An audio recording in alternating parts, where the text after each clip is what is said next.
What's up, everyone? We have a special midweek episode where we are joined by Matt Nanes of the Salt Lake City band Day 2 and then Kyle's older brother Brady.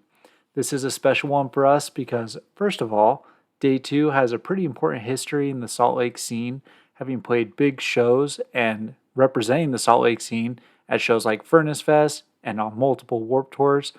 But they also were important to us because Brady used to take Kyle to Day 2 shows and help introduce him to heavier music and moshing. We are dropping this midweek episode because Day 2 will be playing a show this Saturday here in Salt Lake. So come out and support the old heads that help some of us younger kids growing up in the Salt Lake scene. Let's open this pit up.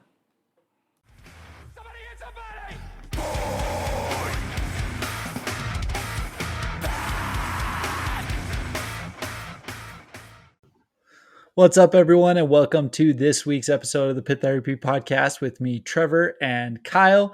And we've got two special guests today. So we have Matt Nanes of Day 2, and then we have a surprise guest that we didn't tell him about, Kyle's older brother, Brady, who introduced us to Day 2. So, how are you guys doing? Doing well. Yeah, doing good. Happy to be here. Awesome. Should be fun. I'm super excited for this. Number one, because I'm really hoping that Brady starts talking a ton of crap on Kyle at some point. Like, I can only talk so much crap, and if you guys have been listening to the last few episodes, there's been so much ridiculous talk. I don't have to say anything. He does it himself just fine. Like, there's nothing that needs to be said. That's true. That's true. But I'm like genuinely excited for this episode though, because for better or for worse, man, like Day 2 set me on a path that, like, you know, like there's probably a lot of kids that I hit or whatever that was like you could tie back as like what was that, like Spider-Man, like the canon event, you know? Oh yeah. And like seeing people mosh at Day 2 like that, you know, that set me on a path of hitting a lot of people later on in life. Yeah, we set the foundation of violence for many seeing kids after exactly. We done with it, so. No, that's great. And then Matt, so the reason why, number one, I found you on social medias and connected with you was we were at the Johnny Baseball release show up in Ogden. Yeah. And they were playing the 18 Visions breakdown. Of course. And I was moshing, and Ill Will Zine posted Matt Nanes of Day 2 screaming along to 18 Visions. And I was like, I know Day 2. And I stood by you the entire show, not knowing who you were. So very quickly, I added you, and I was like, dude, I've at least got to message him and at least talk to him. So yeah.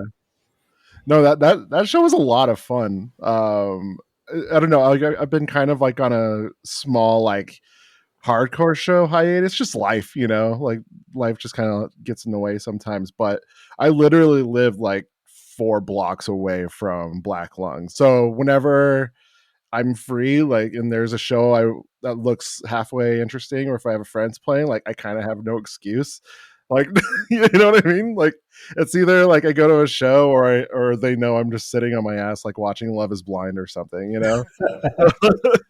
So like, there's really like no, like, obviously I still love, like, you know, going to shows, whether it's like an indie show or punk or hardcore or whatever, but still I just figure it's going to be something I'm going to do for who knows how much longer I'm going to live. But that was my first time actually seeing Johnny Baseball. Like, I know Nick, the drummer, and Ben a little bit. Ben's an Ogden guy.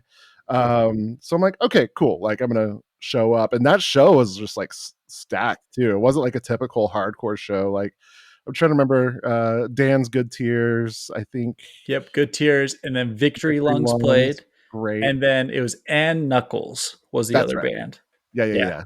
They were first. But yeah, it was such a variety, like, on that show. Like, that's the kind of thing that, at least, like, when I don't know, for me, like, when I'm older, that's kind of like what I'm looking for. I'm not looking for like a crazy variety of a show, but it's just nice. It's just nice to have that, like, I don't know, like, like when someone makes you a nice dinner, I'm like, okay, here's the Sure. first plate, here's the second. Like, not everything's the same, it's not like overwhelming one flavor, but yeah, that Johnny Baseball is great. Like, they remind me of like, it's like Salt Lake's first like H2O. I don't know, Yeah. but like they had so many like H2O parts. I was just like standing next to Dan. I'm like, this is H2O, like, but just more hard, like not more hardcore, but like more like a little bit more moshy than they are. But anyway, that was a great show. And then when Dan is like, they do a Tower of Snakes breakdown, I'm like, really? And then they did it, and that's when he saw. It was fun. So you can still scream then, like you still Little got it. bit. Sometimes, because even like we're doing this show on Saturday at Urban Lounge, August 3rd. Tickets available. Like, so we're practicing like every other weekend because of like my schedule is like a little weird, right? And so like whenever I'm doing like the background, screams or whatever, it's like I'm better than I was back then, but like I don't do it enough to like get the like it's Yeah. a whole technique, like without like, because I didn't really know how to like yell or scream when I was like 18, 19. I was just doing it and I was like messing up my throat, but I do it a little bit better now. But I need to do it like this week. I'm just going to be like listening to hardcore and like in my car driving and just like quote unquote practicing my hardcore. Yeah. There you go. Hey man, well if it's any consolation, like we used to practice screams to Day 2 in our cars. You know what? So. Like that the funny thing about that is like because I got into like punk when I was like 12, 13, and then hardcore came along a couple years later. And like, yeah, like you listen to vocalist and you're like, okay, like that sounds cool, like as far as like what's good or like what's not good. And Kevin, our vocalist, like he's still got it, like as far as like the tone and all that. But then like it's hard not to compare sometimes, to like, okay, this guy has good vocals, but like looking back on it, especially like when we're playing, just in a room, and it's just like, this is still pretty good. Like, I mean, we're heavier live than we are like than on the record. I think some stuff got lost in translation. That happens sometimes, but it's just like satisfying to be like, oh, thank God, 20 years later, this is still like this holds up a little bit, Well, especially like vocally with Kevin though, like myself, like that, I don't know, remains to be seen. Dude, I like honestly, I think you guys are hitting the like circle of music coming back, like perfect timing. So I think we are too. That's the funny thing, because like I'm, as far as like, because everyone like in the band like loves music, but I'm like a dork. Like I'm such a nerd about like I've written music articles for like City Weekly, like I've been published in like alt press before. Like I don't know, I'm almost 40 and I'm still like nerding out about this shit, And so I think about that, like especially like the new metal being a thing again, because like for a bit, like it's insane.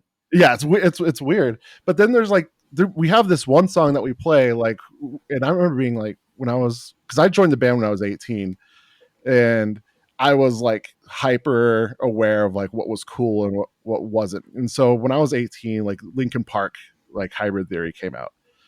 So, but I'd already like my story is like I found hardcore and moved on from that. So if I hadn't heard hardcore like a year prior, I probably would have gotten Linkin Park like everyone else did. But I was like, they're not heavy enough, But there's like a part in one of the songs that kind of like has like that kind of like vibe. And I was just like, kind of like, when you're practicing, like sometimes you start thinking about other shit. Like even when you're playing live, sometimes you start thinking about like, I gotta pay that bill. But I was like thinking about it, like this part, like this song, like still sounds new, because like we hear a bunch of like these newer bands doing like the new metal-y thing, like it's such a small part of like what we did in this one song. But I was just thinking like, yeah, the circle of life, it's here, and it's come for us. So Really has. So I wanted to, and I was telling this to Brady beforehand, but he honestly doesn't know that without him and his influence, I wouldn't be into this music. Who knows where Kyle would be? Like, we'd all be Linkin Park bros, honestly, if it wasn't for My Brady. favorite band would I'm sure. probably be I'm sure. Breaking Benjamin. I'm sure your parents are so grateful to me, Trevor. I should like write my mom a note, and I'm sure she's gonna come and find you and kill you. You know? So Brady, we had you as the example to look up to. My question is, how did you get into this kind of music? Yeah. So a little bit with what Matt was saying. So when I was 12, 13, kind of new metal was picking up, and Korn was cool, Disturbed. And so I was starting to get into just harder music in general, right? But it was kind of starting with new metal. But when I was, I think it was 15, I had a friend playing in a band called the Crashers.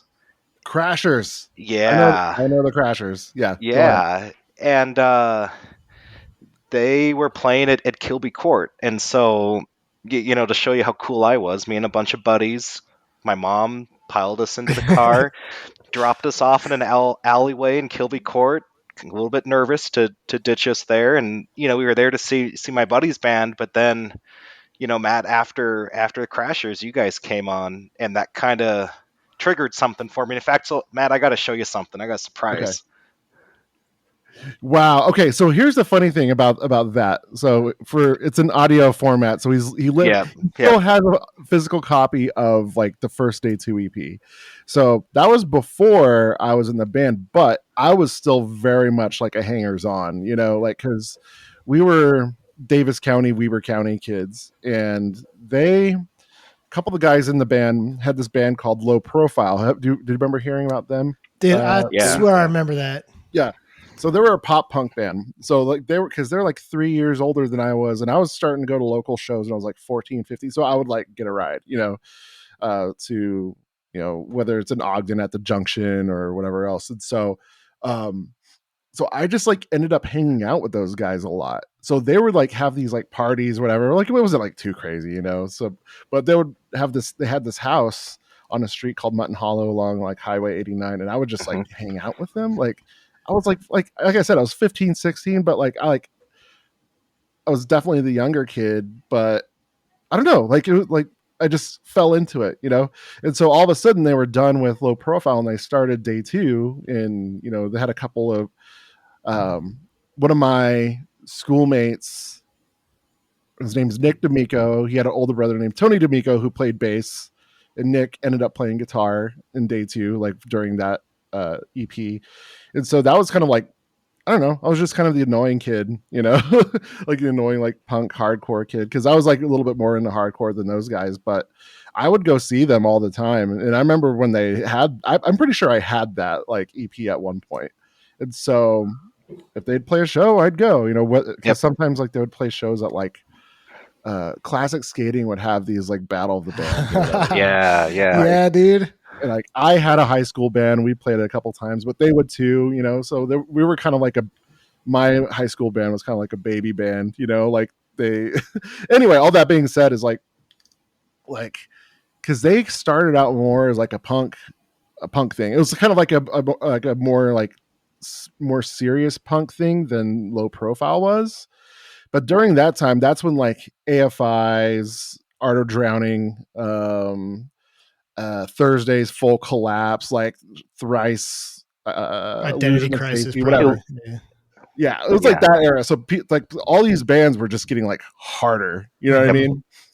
And at that point, like my through line to hardcore was first like listening to like the Punkorama compilations, and H2O was a massive band for me. And I was like, I would buy their albums and I'd look at the liner notes and see the bands, and then I got into AFI during Black Sails, like they're name dropping Sick of It All, like in their liner notes, Snapcase, like, so that was like, at that point I was like, the whole new metal thing, right? Yeah. So like, there's some heavier new metal bands, but like I remember one time like I don't know how this happened, but I was in a car with one of my sister's friends or whatever, and he pops in Earth Crisis, like Gamora seasons. Yeah, dude. And I'm just like, Yep. so that was kind of like the turning the page from new metal to like harder, faster, like heavier stuff. So everyone was getting into that stuff at the same time, like during that moment. And that's Yep. when Day 2 got a little bit heavier from that EP. Was that like a conscious effort, or was that just you guys, that's just what you were writing? Or did you guys sit down and be like, you know what? No, like it's time to get heavier. Well, it's funny because like, so Nick and Tony D'Amico, as far as the timeline goes, they quit the band because Nick, I'm still really good friends with those guys, but they left when me and Nick were about to graduate high school. I don't know why they left, because Nick wrote a lot of that stuff and he was getting into AFI, like the Sing the Sorrow, like kind of I'm gonna say like guitar shit, but like Jade from AFI did a lot of like hammer-ons and pull-offs, did a lot of melodic lines, like really great stuff. And he was, I feel confident in saying this because I was so close, because like I would be in their practices and watch every show they did. But like that influence started to creep in, and Nick wasn't a hardcore kid like at all, you know, but his way into heavier music was that AFI.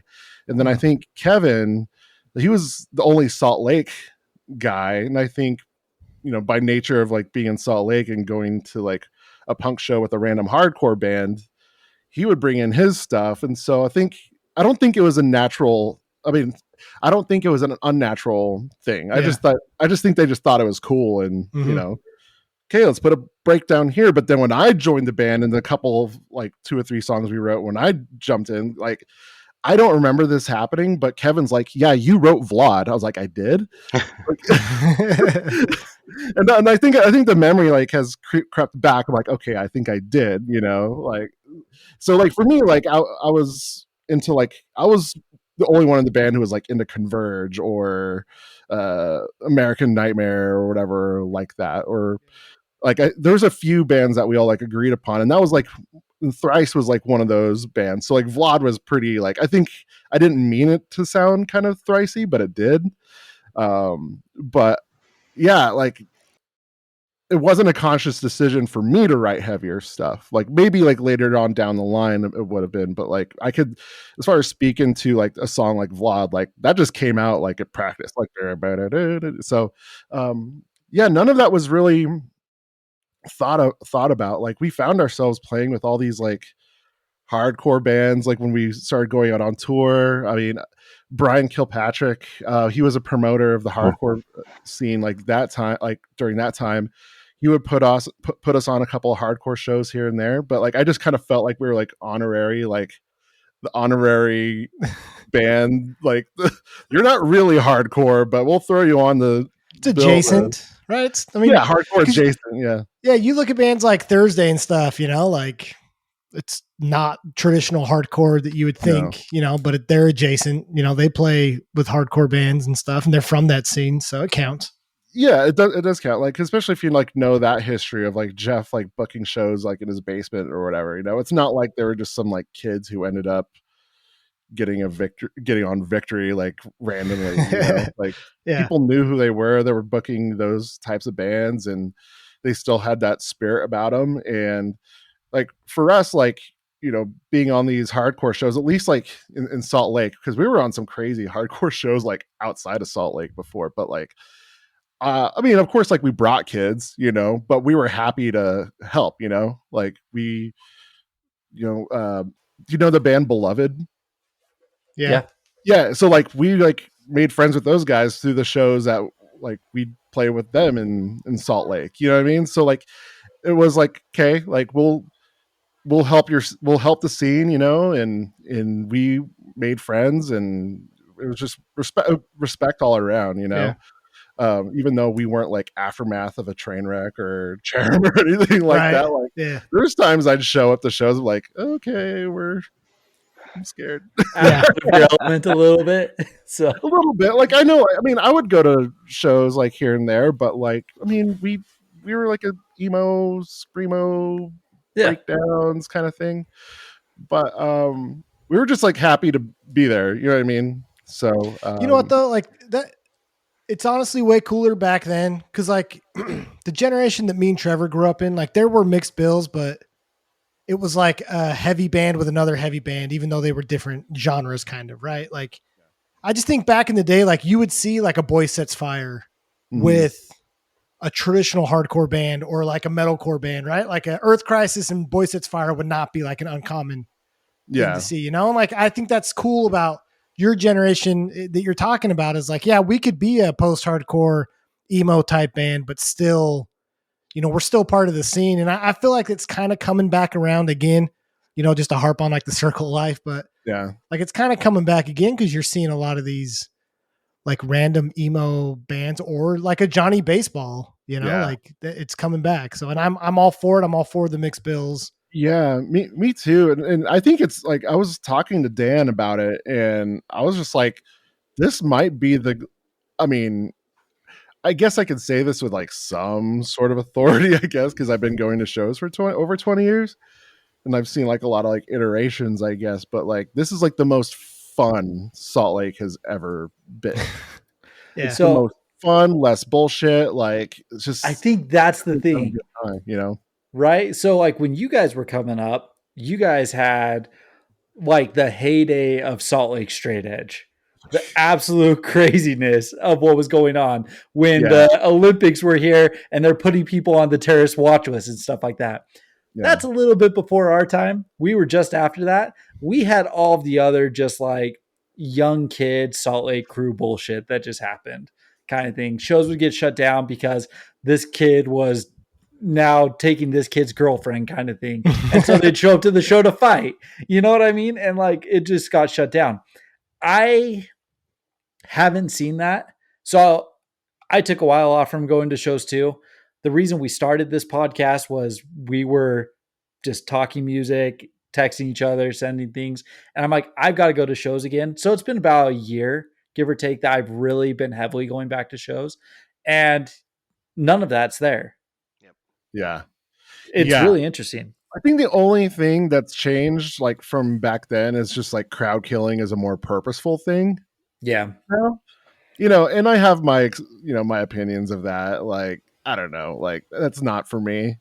Like, I try to be strategic about where I stand. 'Cause, like, A, I'm too old for that shit, but B, like, it doesn't like just from a human standpoint. But I understand it's like the whole like idea of like MMA, right? They beat the shit out of each other, but it's like agreed upon.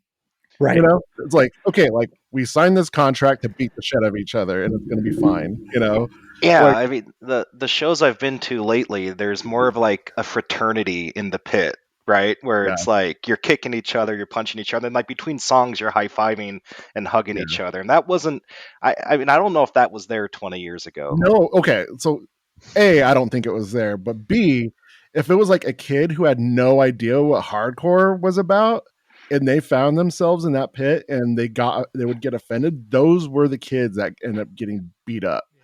because they would like one small move and like boom, like Yeah. it's done, But Yeah. I think now it's like it's far more, even though it's like it can be a little bit more violent with like the crowd killing, but I think everyone kind of knows what they like sign up for. Yeah. Yeah.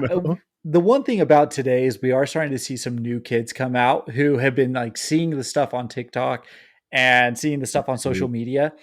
And like you said, they might stand in the wrong place. And I've personally witnessed a couple kids on the ground recently where I'm like, ooh, that you did not see that one coming, did you? kind of Yeah, thing. And you should have. COVID But was kind of rough with a lot of that. Like I think it's good that social media has brought this like new wave of people in, but like I went to shows when I was a kid, and I'm gonna share an example of like seeing you guys at Kilby as a kid, and I learned like etiquette, right? I learned yeah, I learned my place in the pecking order, and then as I got older, there was a newer and I was at one point, we tell this story all the time on here, but we saw Shai Halud and a bunch of old heads came out, 40-year-old guys with face tattoos. And it was like, I'm 18. Like I've been in pits, right? Like I've crowd killed plenty. yeah, I'm not getting anywhere near that. Right. no, Like the hell Yeah, you're like not. you learn the pecking order, and I think this new wave of kids maybe hasn't learned that there's that. Well, I think like the guys like, I mean, I think Dan has like far more cred than I do as far as like Sure. Salt Lake Strategy or hardcore, whatever. But like we're older, you know, like I think he's 40, I'm almost 40. Like we've stuck around and like we have jobs, like we have families, and like I think like I'm not going to disparage like especially up here in Ogden where like maybe hardcore is a little bit newer to like the newer kids coming out, right? So like they may have seen a Hate 5 6 video on YouTube, but maybe not, Yeah. you know. But like I think, you know, if we're rolling up like 40-year-old dudes or whatever, like we're not gonna like brutalize like a 16-year-old. You know what I mean? But back then, probably would have happened because like if you're gonna be in that position to get decked on accident, you know, Yeah. you're gonna get decked. But when you get decked, what are you gonna do with it? Because that's when the trouble Yeah. starts, right? Absolutely. Yeah. Like I guess like the craziest hardcore moment I've ever seen was I was like 17 years old.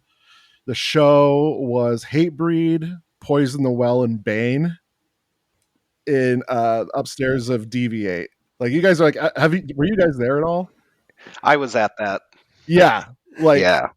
That's so it was like crazy. during Bane nothing really happened, but then like during Poison the Well there was like 2 or 3 fights. Like I think a security guard got beat up. It was like so I don't know, like anyone who's younger might not know what this venue was, but like there was a basement of DV8 where they had shows like the smaller shows.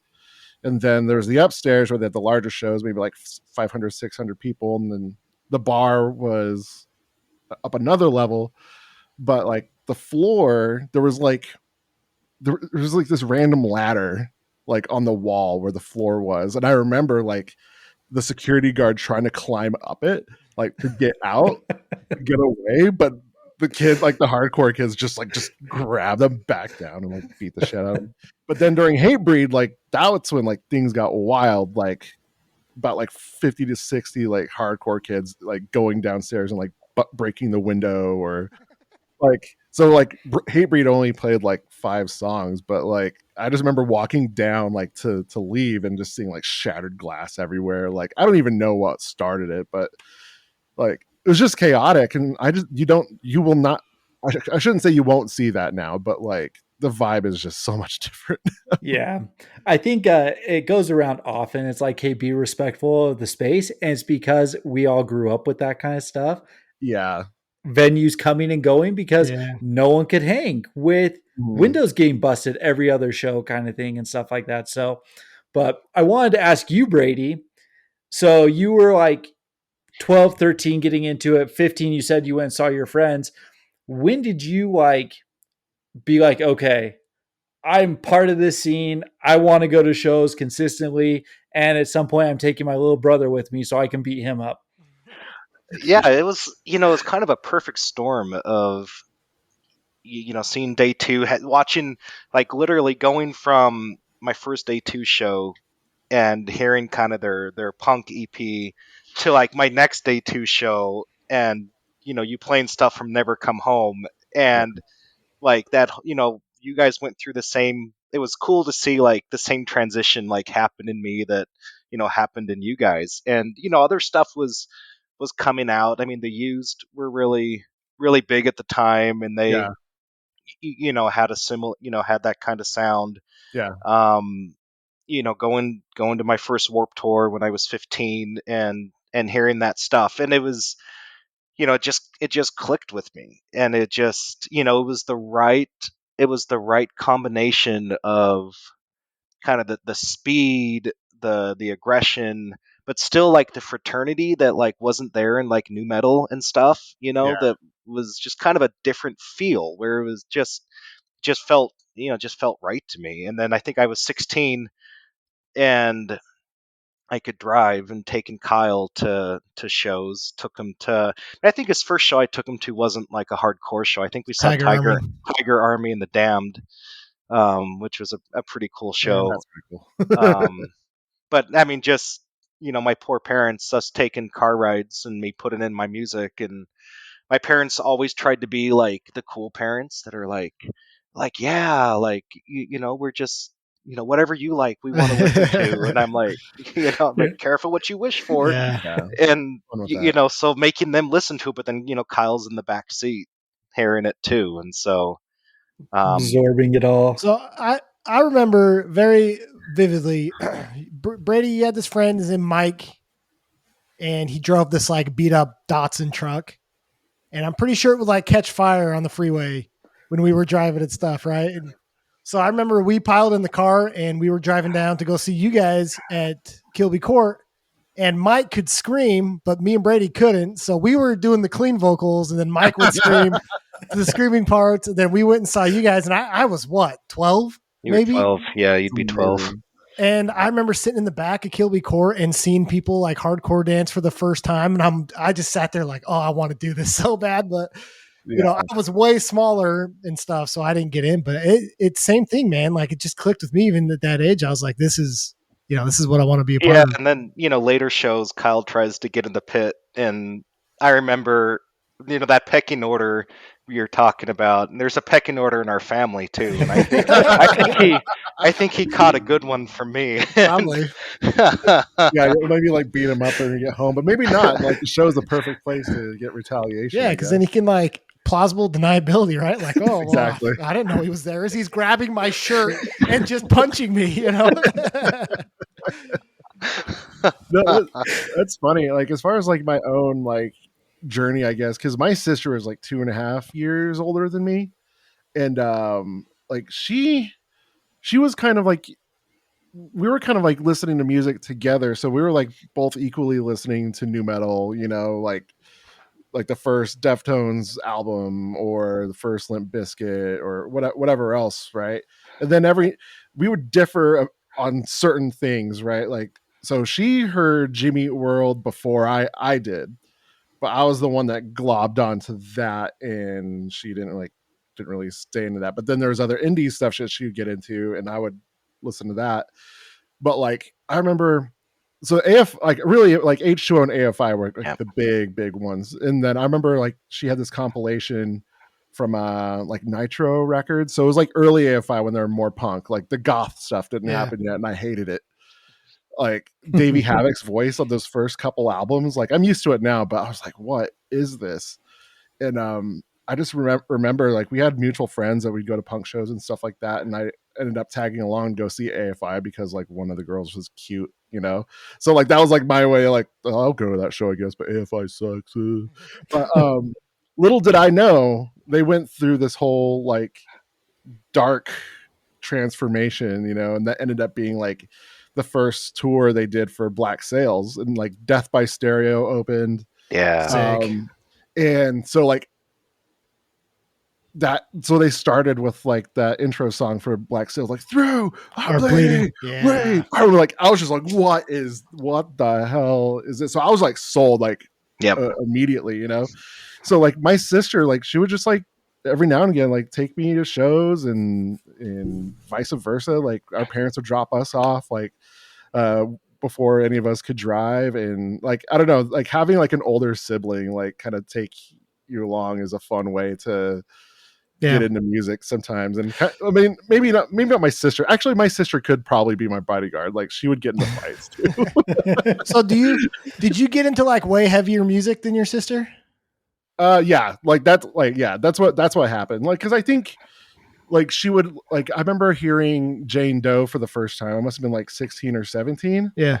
And I think she respected it, but it wasn't like her thing. But like, yeah, it's not like she was like, but I would definitely got into more of the extreme, I guess, Yeah. if you could call it, must be like a second sibling thing. I think our like floor of getting into music had started like so much higher, because like I listened to way heavier stuff than Brady, got into, but it was probably because I was exposed to heavier stuff. My transition was right into that. So yeah, and I kept going to shows. Like she got into other stuff eventually, but I kept going, and especially like me learning how to play music when I was in junior high. Like I just didn't stop that. Like I just kept going. I stayed curious, you know, like there were so many times when I learned how to drive, I just would go to Kilby like just randomly and just saw whoever was there, you know. So Yep. like my palette wasn't restricted to just like punk and hardcore when I was 16, 17, 18, you know. Like I was just happy to, you know, especially if it was like a weekday, like get out of school, do like 2 hours of homework, go, you know, and you know, do that thing, you know. And I was booking I booked my first show like when I was 16, 17 years old. Like it was like a touring band. Like it was like a this band called The Start. Like they were kind of like a indie pop electronic. I don't know, it's kind of hard to like explain what they were. But it was like my first time dealing with like contracts. I'm like, what the hell? Like I was way over, but like I kept going. I kept like booking shows up north, like in Layton, or you know, even like at Kilby. Like I was just a punk kid, but be like, hey, who books shows here? You know, and just doing the thing. And it's Yeah. just that's stuff I do it now. I literally just like DM'd Black Lung to set up a show in September. Oh, Like sick. so it's just like some shit just doesn't leave you, you know, and that's and my sister hasn't done that, but she gets it, you know, she Yeah. understands the but yeah, I just kept with it for better or for worse, like you said. So when were you with Day Two? What was your time frame with them? I had joined I think March of 2003, and I was my senior year of high Okay. school. So I don't know, like Utah high schools, where I don't know if it's like this anymore, but basically if you didn't go to seminary, I could have graduated early. But I stuck around because I was like in student. I was like the token punk emo hardcore kid in student government. Like, but Nice. since I didn't do the seminary thing, like I just hung out. Like my last semester, I just showed up and like did like one class and slept on the couch the rest of the time. So like joining the band, like I was able to stay out late and play shows or practice or like party or whatever. I would just kind of like show up disheveled, be like, you know, all the other student government kids, they're Mormon and they're stressing out about classes, but I'm just like, I was like one foot out the door. And so the reason why that was so easy to do, that was so easy to be like almost like mentally checked out, because they had been talking to Outline Records, who at one point put out a Cherem album. Like we were the first band. So Jason Neely, he's the one that with Outline, who's like, he had like ins with like drive through records. He like knew all these people. Like, yeah, like you're going tour, you're gonna play Furnace Fest, which we did. Like he had all this stuff. Like, so like I knew like, oh, my childhood dream of touring, it's going to be like fulfilled like immediately almost. Like, all right. Like you can't really say, hey, like I knew the dudes, and it's not like I was kind of going in blind because I was just hanging out so much. But um it was just funny like being in high school and all these like other kids have different things to worry about, but I'm like, okay, what am I going to do when I go on tour immediately when I graduate, you know what I mean? So it was also but it was also really cool because it was really like that. Like graduated in June, literally the next month we were doing that tour to go out to Furnace Fest. So So sick. yeah, like it's way cool, you know, like not a lot of people That's can crazy. say that Yeah. they did that. So yeah, so that was the timeline. That like, but then like the negative of it all being like you're really that young doing something that like you're living with 5 to 6 other people all of a sudden, and so there's the maturity issues like back then, but it was still amazing, you know. It was still some of the best times of my life. That's awesome. That's awesome. So, have you been back to Furnace Fest? Okay, so I moved to Nashville for a spell for like 2.5 years or so. So they planned that first Furnace Fest back, but then COVID happened because that's only like a 3 hour, 4 hour drive from Birmingham to Nashville. So I was planning on it. But yeah, COVID happened. And then I moved back during COVID because that was just like, okay, I want to go home now. So that was kind of the bummer part of it all. I was like, okay, like I had these cool plans, but it didn't come to fruition. And I know it's like the last year this year. It would have been cool to go back to, the furnace, but it's probably not in the cards. But I am glad it's back though. I do whenever I see videos and stuff, I do get a little jealous, but Yeah. at least I We, played it.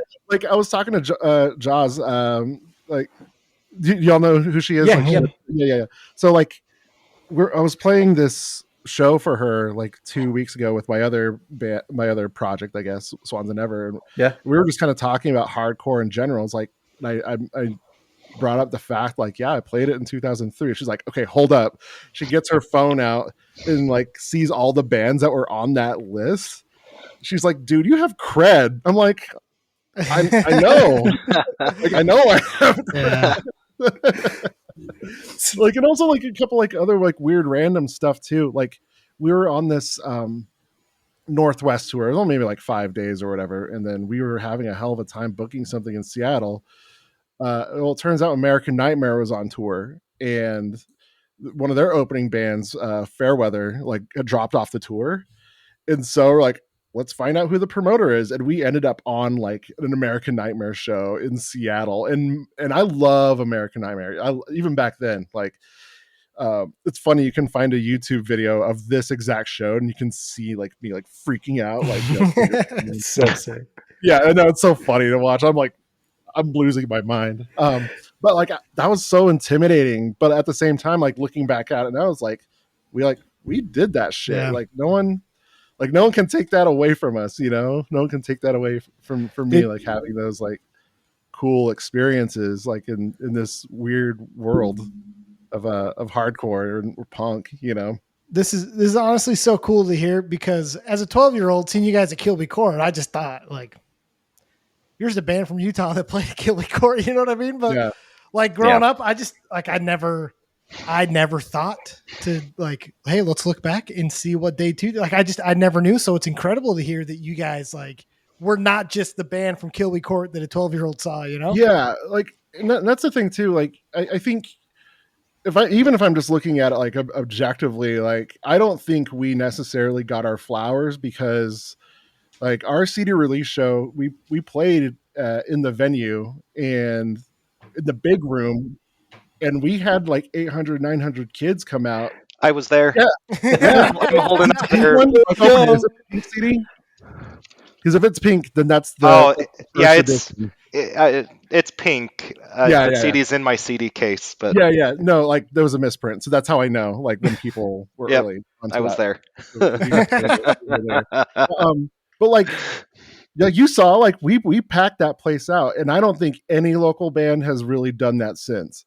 And like bands like Clinton, we would have them open. They got big.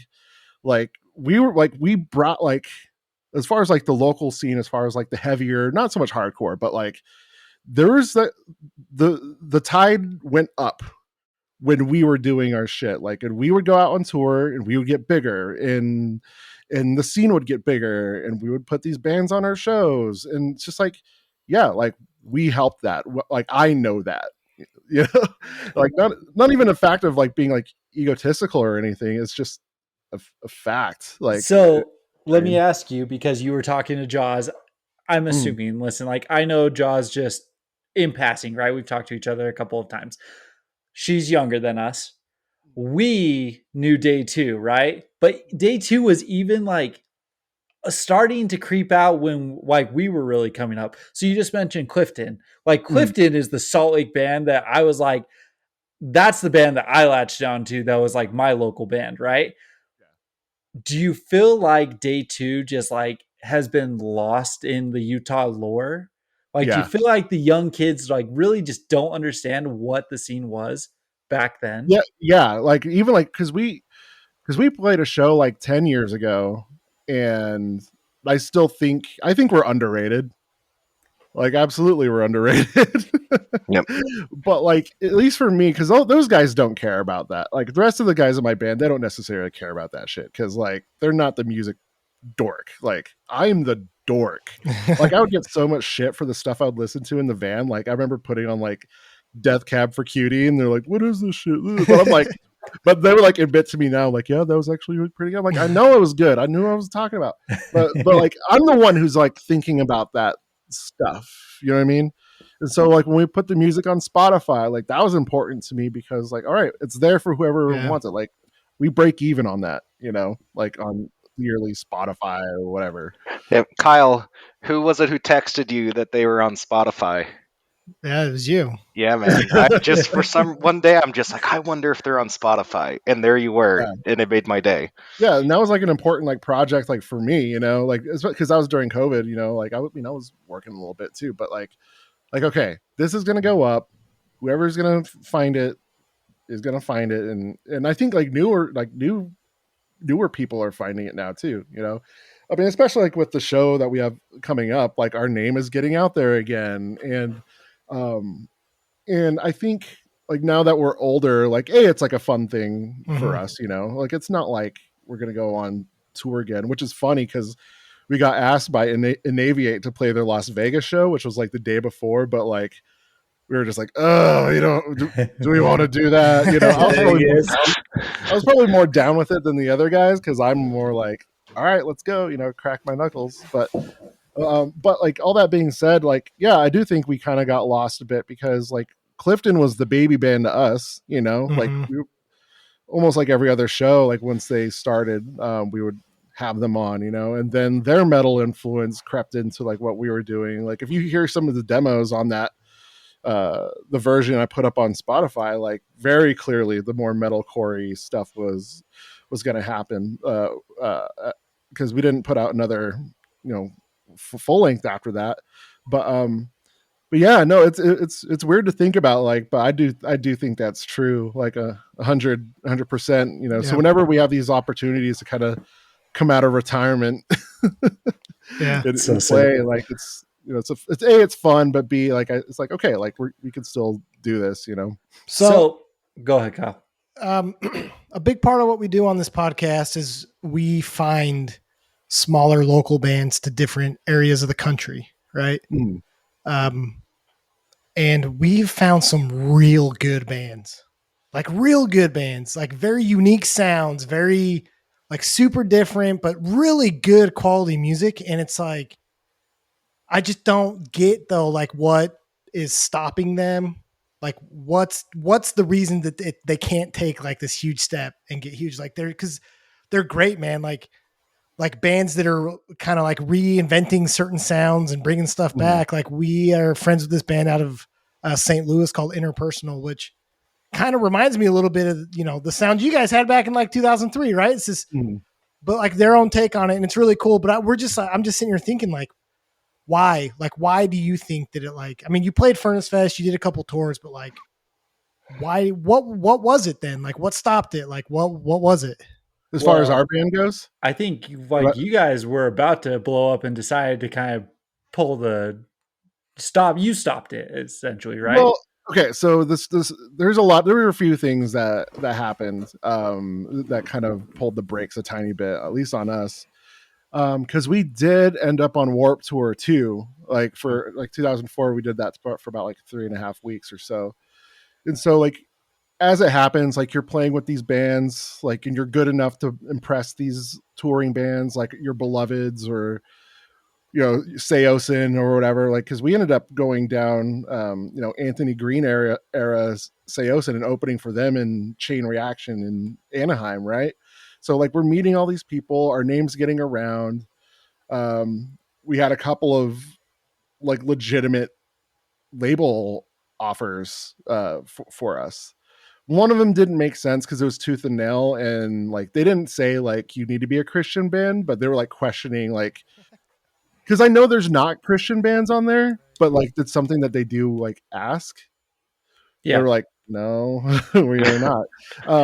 But then we had this opportunity to go with Hopeless Records. So this is like around the time where so they had Thrice, maybe not at that moment, but they still had like a deal with Thrice, like even when they were still on the majors, like the first Avenged Sevenfold had come out. So we actually did have an offer with Hopeless Records, and we decided to like shop that around, like to see if other labels were interested. Well, Hopeless got offended that we did that, which is like now that I know that's a completely normal thing to do. Like to be like, hey, we have this offer, like, do you want to match it, or are you interested? Like, that's completely normal to do, but they were offended by it. But like, it wasn't a great offer. Like, I mean, most record label offers are dog shit anyway, but I don't think we knew that, like we really should have just took it, because it would have forced us to write more. It would have, I don't know, it just would have done like so much for us, but when that didn't happen, and then I don't know if you listened to the Jake episode of the podcast I was doing with all the guys, but he got really sick during Warp Tour, Mm. and he did one more tour after that. Like, I like the tour after the Warp Tour was like mine and Jake's last tour with the band, because like he was sick. We weren't making any money. Like, we're paying like the van off. We weren't making money, but like on hindsight, like maybe that would have helped us like feel a little bit better, Yeah. because that Warp Tour is brutal. Like, if you're doing that tour in a van, like it's rough. Like, it's really hard. So I think like A, we weren't writing enough when we were home, and B, we had some opportunities that kind of like slipped through our fingers a bit, because the band ended up doing Warp Tour the next year, but they weren't touring on a new record. They were playing heavier stuff, but like they hadn't recorded it or anything. And so I think there was one more iteration of the band, like around 2006, where I came back, but it was a little bit more melodic. Like, the music was heavier, but it was more melodic singing and stuff like that. But yeah, just did a couple tours on that, but other than that, like, it just kind of like fizzled out, and I think like as far as like the other, local bands like across the country or whatever, like, I think especially with the internet now, and there's so much more knowledge being passed around as far as like how to do it responsibly. Like, we did pretty good, because like as far as like jobs within the band, like me and Sheldon, the guitar player, we were booking the tours. So I'm like 18, 19 years old, like booking shows, so taking what crazy. I learned from like booking DIY stuff in Salt Lake, like I kind of knew how to write an email to like make yourself look good to these promoters. And that's stuff I still do today with my own business. Like, that same like bone, I guess, like I still, the stuff I learned back then, I still do now, but all that to be said, like, I think these bands, they want to make it big or whatever else, like, especially the younger ones, like, I still think they may take too many risks, whether it's like financially, or, they only have an EP out, but they decide to book a 2-month tour. Like, that's kind of like band suicide. Yeah. We got lucky because we had the support from like the label, but like we also were very blue collar in the way that we did everything essentially, other than like printing the record that you just had up, and a couple bit of help, help from here and there or whatever. But as far as like the rough parts of being a bit in a band, like booking tours, actually doing the tours, like, yeah, that's like completely DIY, and that's something that not a lot of people talk about. We don't talk about that a lot, like as a band, but like we absolutely did. Like, when we're on Warp Tour, we're hand selling. Everyone had to hand sell 10 CDs a day. I heard you saying that. That's great. Yeah. Like, not like, there were some bands who were really good about that shit, but then there were also some bands that were really lazy and like would rather just like hit on girls every day. I saw it, but yeah, I think it's just like, it is work. Like, Yeah. absolutely. Yeah.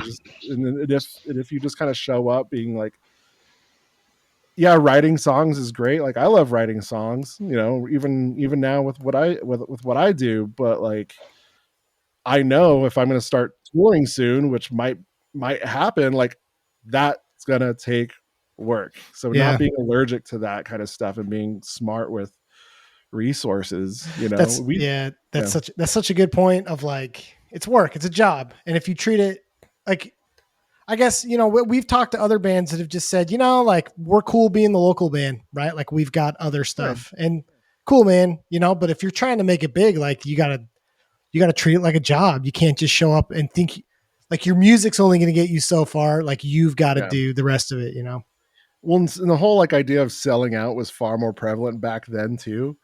Um, Yeah. where like I remember when I joined day two, like I had like a little bit of shame of it because I had this band with Casey and Mike from Cult Leader. We we all went to high school together, and we had so the first band we had was called like My White Room, and we really wanted to be at the drive-in. But then we changed and got a little bit like weirder, a little bit more mathy. But like every show we did, we only did like 4 or 5 shows. This particular band that I left to do day two was called Thieves of Verona. But we like opened for Minus the Bear, like Nice. randomly. We opened for like Armor. Like every show we played was like opening for a big band, and I don't know how or why that even happened. But I left that band to do day two, and like I remember hearing stuff like in my high school or around like, yeah, Matt sold out. He joined day two to like be on this record label. Like, but looking back on it, it's like just so silly because like it was like nothing, you know. But now like bands could like you see like a band like Turnstile or like Military Gun or whatever, like, you know, they're I they're making music they want to do and they just have the extra resources to do it and they're not sacrificing their own integrity. And I think people just don't care about that stuff anymore, you know? I mean, like, come on, The really? feeds- Turnstile, The feeds that Turnstile, we're they reading, sold people out. do care about it. I don't Yeah. I don't know. Like for me, like I don't like I'm a little bit more like I don't know. I hear that song TLC. I'm like, no, they still got it. I don't care. Listen, so we've had this debate a lot, all right? And I'm going to put this out to both of you guys there. If you go through a sound change, like if you're a hardcore band and then you go and you play like shoegaze indie music, title fight, should you change your name? Okay, this is interesting because of the kind of work I do with branding. Because essentially, like if you kind of look at it from that kind of perspective, like every band name, like that's a brand, right? So imagine if like Nike put out some wild shoe, are going to change their brand to like, I don't know, blah blah blah streetwear because they put out like a shoe that's completely different. Like no, they're not, you know, right? That's what they want to do. So if you think of it in that way, like I still think it's whatever. Like that's a point to Kyle, by the way. So thank you. What as far as what? Because I say they don't need to change their name, and Trevor says they do. There's this band out of South Carolina named 100th. I've heard of them. They're like a melodic hardcore band, but then their last 2 albums they made like shoegaze music. Yeah. And so I'm like, dude, they can play what they want. Like I don't care, you know. Yeah, but I think they can play what they want, but they got to deal with the consequences of happening. You know what I mean? So take for instance, Turnover. They're not a hardcore band, but like that album Peripheral Vision, like that's a great album. Every album they put out since then, completely different from each other. Like weirder, vibier, jazzier, whatever. But they still slap the Turnover like name on it. But I don't know. I mean, I'm not in that band. I don't know the conversations they have, but like bands probably should have this conversation. Be like, okay, we're gonna put out this record that's completely different than anything else. Like, should we keep it or should we not? And that's like, my argument. It's what we call brand equity. Are you going to flush out your brand equity just to do this different type of music with a different name? Like no other company or brand would ever do that. Yeah. But they got to live with the consequences. So like if you look at their Spotify, like only one other song other from that first album's in their top 10. Yeah. You know what I mean? Yeah. So like that's the consequences because now they have to half their set list every night is going to have to be from that album. Yeah. You're going to have to live with that. But you're still making money because of that album, so you got to do it. You know what I mean? The only case that I'm okay with them changing their name is a band like Norma Jean, where you don't have any of the original members left. Like, change the name, dude. Get out of here. I don't want to hear that crap. You're not Norma Jean. Yeah, like that, because that's funny because they had a name change really, really early from Ludacris to Norma Jean. Yeah. But then, like, at a certain point, like, I know Corey just kind of assumed like leadership of the Norma Jean brand / band, and now it's his baby, you know. Yeah, but like it's ugly baby too, because everyone has cycled through. There's no more original members, you know. but like, I mean, they're still like a decent sized band, you know. But I'm trying to think of an example of a band who has changed their name because of that. because of the sound change. I just don't Yeah, think I don't think that you hear about it because you probably would today just with social medias and everything like that. But back in the day, you really didn't know the members as much unless you were like a Matt Nanes, who's an absolute music nerd, right? Like paying attention to what everyone's doing. Otherwise, it's just like, oh, did you hear Son of Sam? Like Davey Havoc did Son of Sam from sure. AFI or, whoever it Yeah. is. So, yeah, I don't Well, know. there's like the idea of like singers changing, but like, so take a band like Further Seems Forever. Yeah. Every record, other than like the last one, has a different singer, but there was always a through line. Like the music was always the through line to make it like the Yeah. excuse to be like, oh, Chris Caraba's not on this record. Yeah. It's not Further Seems Forever. And like, no, they have a very particular sound. Like that they took the intricacy of Shai Hulud and Strong Arm and made it pretty. And that's the band, you know? So it just depends on like the situation, you know what I mean? But like I do think it's obvious when, I think Title Fight gets a pass because they were one of the first bands to do the whole hardcore meets shoegaze thing. Everyone's aping them, Yeah. you know? So I think they get a pass. So, Yeah. but it is obvious when like you hear a band that hears something cool and they're And then jumping they on it. change. Like, Yeah. Yeah. Yeah. So I've got just one more question. I want to start with Brady here.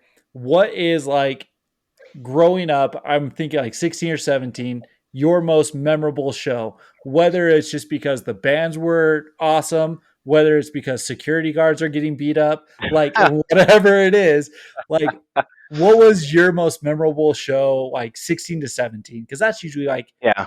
your heyday in the pit kind of thing. So I've got two I want to talk about, and one Matt's gonna really appreciate. The first one, I mean, I think I did see Thrice Thursday in Coheed and Cambria I did go to that one. at Great Saltaire, and that was a great show. But Matt, I got to tell you, our senior year in high school, my buddy discovered that he could scream, and so they put together a band quick for like the end of year party out on the Sure. football field. And for some reason, the school didn't think to have them play first to see what they were going to play. Okay. So they get up there and they go right into Vlad. And this is in like Centerville, Utah, where there's Yeah. not so there's only a couple of us that are in the scene. So I hurry and I spread the pit, and I As you start do. going, and I think after like three songs, they were just playing. They played like an Atreyu song, and they Sure. played, another one of your guys' songs. And I remember I kicked somebody like right in the chest, and and after a couple of songs, it was like straight out of a movie, like Back to the Future style, where like they pull the plug on the amp, Yeah. and the Your kids party's will done. appreciate this.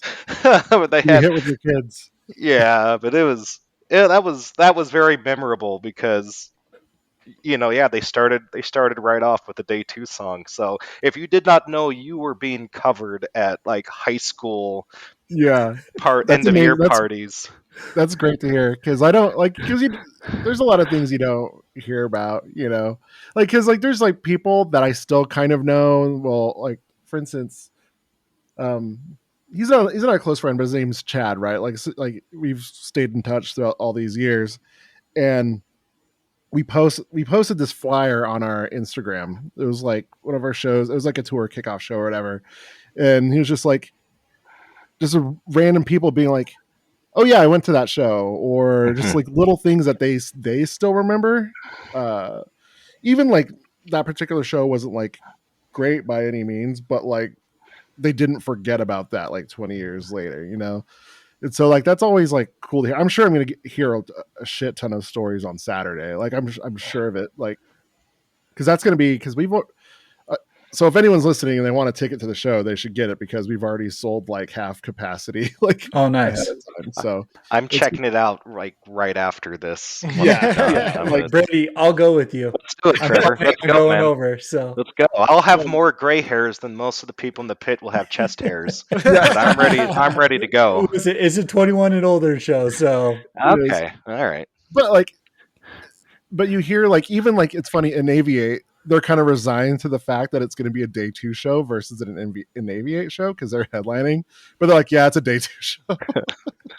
that's But, awesome. but no, but like you just like the random stories, like you're saying, you know, because we did have like a lot of kids come to our shows. Like we've like I remember, you know, as far as like me playing with day 2, because we did like take for instance the warp tours that we've done. So I've played 3 warp tours with day 2 in Salt Lakes in particular and a big ass show.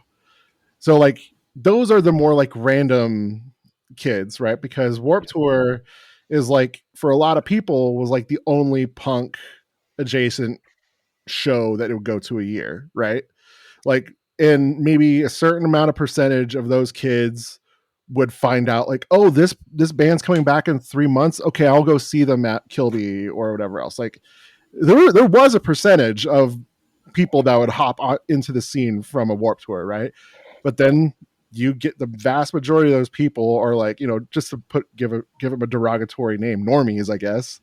Like sometimes, like I remember even like a few years after the fact, I would get stopped, like if I was like shopping or like at a Starbucks, like, are you in day 2? And I know that kid's not from the scene because I'd never seen them at any other show, you know.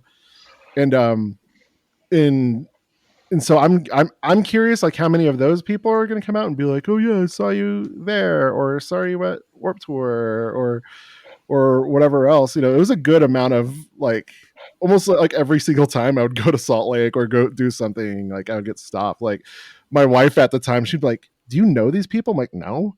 Like even like the people I would run into that I knew just from like the scene or whatever else. But like that's what happens like when you go to like cool. what, like 2 or 3 shows a month, you're meeting people, you're making friends, like especially if you're a band, like you're if you're doing more like the duty aspect of it, like of booking shows and making connections, like you're gonna know people, and that's ultimately like a good thing, you know. And I'm not saying like I'm not even saying that from like a popularity point of view, right? Because like it never weirded me out to have anyone like stop me like if I was out with my family or anything like that. But like when is that ever a bad thing to have someone like remember something because you did something cool? You know? Well, I mean, on top of that, you gotta kind of think. You said that Warp Tour might be the one show that's punk adjacent Yeah. that they go out to or whatever. Mhm. But who knows how many like girlfriends, random friends just got drug along to a show, and Yeah. it's literally the only show that they've been to. Yeah. That Yeah, is I mean, their experience. our Yeah. mom has been to a day 2 show. So like, It's so funny. Like, okay, so like Jake's dad, or other guitar player Jake, his dad, like this older Mormon guy, not like in a typical way, but he was like a quote unquote cool Mormon, right? But like he would go to all the shows. Like when my mom lived up north, like she would come to the shows. It was funny because like we were very physical, like on stage, like with the I don't know if you remember that, like we used to like hit each other and shit, kick each other. hell yeah. Like whenever Kevin would kick me, like she was like videotaping. She's like, "Knock it off, Kevin!" Like she'd never been to a like punk or a hardcore show or whatever. But that being said, it's like you're saying, like the random person, like because I didn't set up the day 2 Instagram account, but like the amount of people that because I'm kind of taking it over right now for the sake of the show or whatever. But like we post something and just people I don't know or like liking it, or cool. following it, you know. So Yeah, it's who's those pit therapy kids? yeah, who are those assholes? No, no, but like it's just kind of cool because like someone wrote something like, I'm really going to try and make it, like, you know, it'd be great to see you guys again and say hello. I look at this profile like I don't know this person. Yeah. This But that's person's gonna cool. have Like, a massive back history with you too. These yeah, with stories me of in Matt particular. Nanes. Second cousin, he's Yeah. No, I hope to God not. But at the same time, it's like, I mean, I guess like I don't breaking news, I guess, but like we want to keep playing at this point. Like I want to write the record we never wrote. Like me and Kevin have talked about it. Like, all right, like what would it look like if we wrote like 12 songs, and what would that sound like? What would that be like? Like would we resurrect a few of the demos that didn't make it? But like I don't know, like it's stuff that we're talking about, like just a lot of things that like, at least from my point of view, as far as like the quote unquote like legacy of it all, like okay, like how can we, if we're gonna play 2 shows a year like in Salt Lake, or 1 show a year, like how can we have like the biggest impact, you know what I mean? Like Yeah. not make it cliche, but make it actually like mean something, right? fun, Yeah. have it mean something, have it be fun, have it be something beneficial to like the bands that we have open, or do we invite a band that we still know that are That'd be incredible. like that? Those are the ideas in my head, Yeah. Yeah. like how do we make it so that like, yeah, it's cool like to put like our own like stamp on it and be like, yeah, this is a day 2 thing, but like bringing on like 2 hardcore bands, bringing on like an emo band, because we never really fit in with anyone. We'd play hardcore shows, we'd play emo shows, we'd play punk shows, like that. We were just different, like we didn't fit in really anywhere, but we made our own thing back then, and how do we do it now? So those are the kind of questions, and how do we put our own spin on it, like, so if we do like an all day show, like do we bring out a taco truck? Because Yeah. it's the kind of shit that we would do. We would practice and eat at Beto's on 4th. Heck Oh yeah. yeah. Oh Like yeah. that's like within like what we would like, us like as a band, as Get friends. Beto's to and cater, like man. that. Say what, catering? Yeah, get Beto's to cater. I'm sure they'd do it. Yeah, like have them sell shit, like have like a vegan option, or whatever. Like I mean, I've already reached out to 2 like recent Salt Lake hardcore bands, be like, would you be interested if we did this? Like, yeah, let's do it. Cool, so it sounds like it's gonna fall on me to make this happen. Well, listen, man. I project. mean, we're kind of no ones, right? But anything that we can do to help, we're happy to jump in and promote, post, comment, share things, whatever Yeah, we if can do. If you give me enough time, So- maybe I'll fly out too, and then I can get Brady. Where are you? I'm in Where are you Dallas. Okay. Yeah. Yeah. But I'll make sure to sucker punch Brady right in the back of the head. I will say the most hardcore brutal moment that I've ever had was at a Dallas show we played, like on a tour. There was this one technical, like kind of like Dillinger type of band, at least back in that day, called Thumbscrew. They were nuts, like, but we weren't like friends with them, but like they knew who we were, and we were having a hard time booking a show. Like, oh, you can play in our practice space. Like, all right, cool. Well, the practice space was no bigger than my bedroom. So they packed like 25 kids with us, like kind of backed up against the wall. And it was like during a breakdown or whatever. And I don't know why I did this. I think it was just like I just wasn't aware of what I was doing. I slammed my bass into my eyebrow, and I was just bleeding like everywhere. And the people in front of me, they're like, "Oh my gosh!" I was like, it was so cool to them. Like it was like the most metal thing that could ever happen. Oh, dude, that's awesome. It's so cool. But yeah, Dallas. That's a Dallas memory. Sick. That's awesome.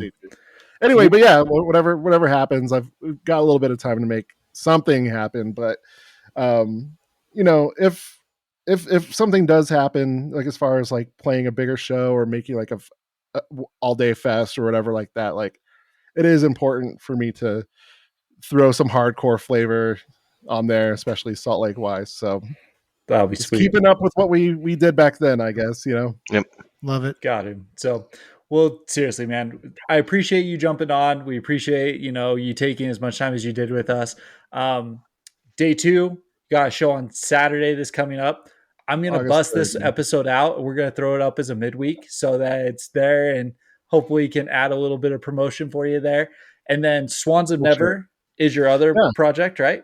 Yes. So I just played my first shows in about a year and a half. I started doing that pretty much right after like I had left A2. So something I just have kept doing Yeah. for a long time, but I brought that back. Looking to do like a small like 4 or 5 day tour with that.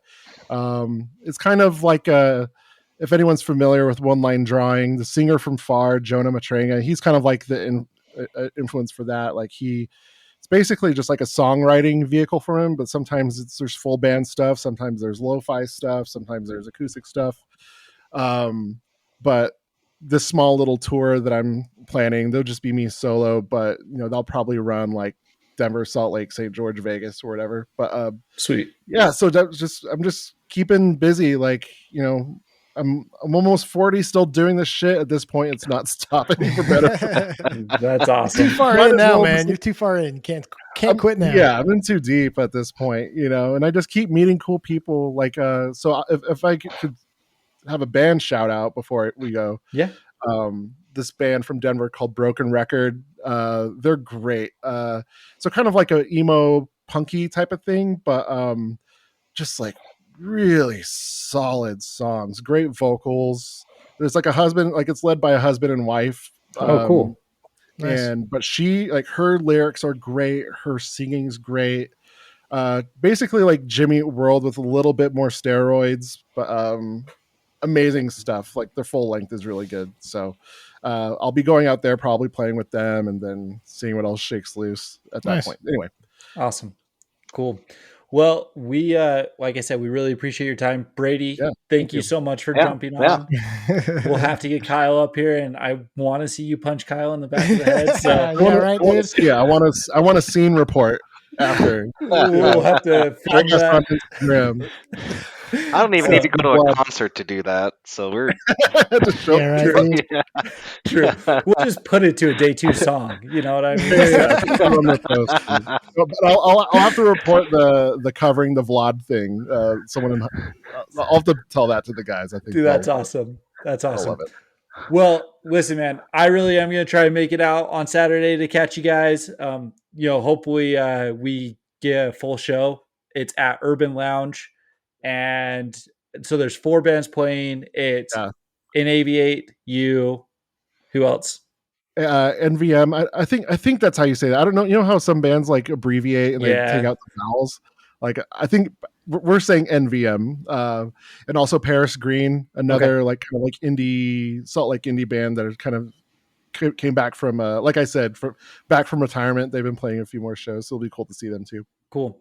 So if you're in Salt Lake and you made it to this point, go catch day 2 on Saturday. But seriously, we really appreciate your time. Anything else from any of you guys? No, I'm good, man. This was fun. Cool. Thank awesome. you. Well, we'll catch you guys soon. Peace. Bye.